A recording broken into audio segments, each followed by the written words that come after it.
Joining the fight are 4 familiar faces and a brand new combatant. Street Fighter III's Elena, Final Fight's Hugo, Poison, and Rolento have jumped over from the recent Street Fighter Cross Tekken. And playable for the first time ever is DeCapra, a member of M. Bison's personal squad of bodyguards known as the Dolls.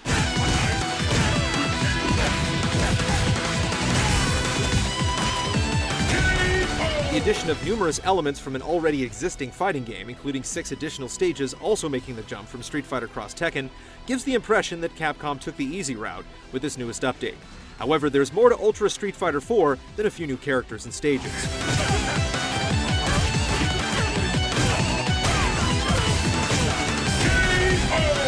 This far into the lifespan of Street Fighter IV, balance is a key element to keep the game relevant in the competitive scene.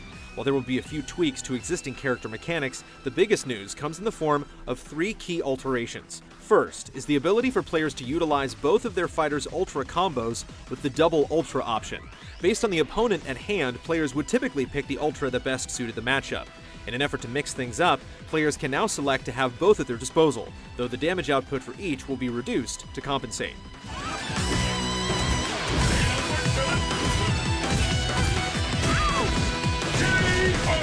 Capcom also puts a new twist on the focus attack, another staple of Street Fighter IV.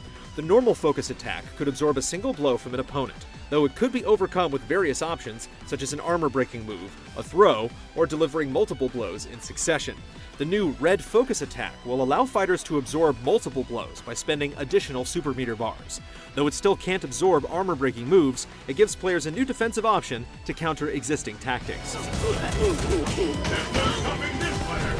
Finally, the wake-up game is being adjusted. When a player is subject to a hard knockdown, they can now execute a delayed wake-up to throw off their opponent and possibly avoid follow-ups by your opponent that would give them the upper hand.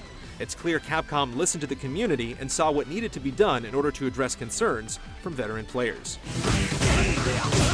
Several other features are geared toward the competitive scene. Online training mode is exactly what it sounds like, allowing 2 players to meet up online and train without the need to be face-to-face. Another useful tool for those trying to level up their skills is the ability to save and reload sequences from a training session.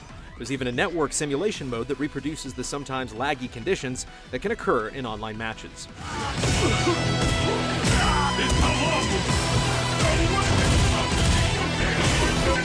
If this sounds like a comprehensive set of new additions, that's because, in all likelihood, Ultra will be the final incarnation of Street Fighter IV. This is perhaps best indicated by one of the more recent reveals of a key new feature, Edition Select.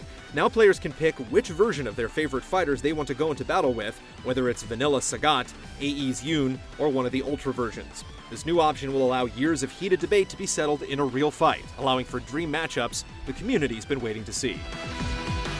The only question left is what it will cost newcomers and veterans alike to jump into this Ultra fighter. Players who have already invested in Super Street Fighter IV will be able to upgrade to Ultra via DLC for $15, while everyone else can purchase the digital or physical standalone version for $40 on consoles or $30 on Steam.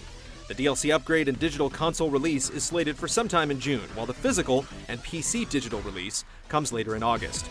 We'll tell you whether it's worth it in our full review.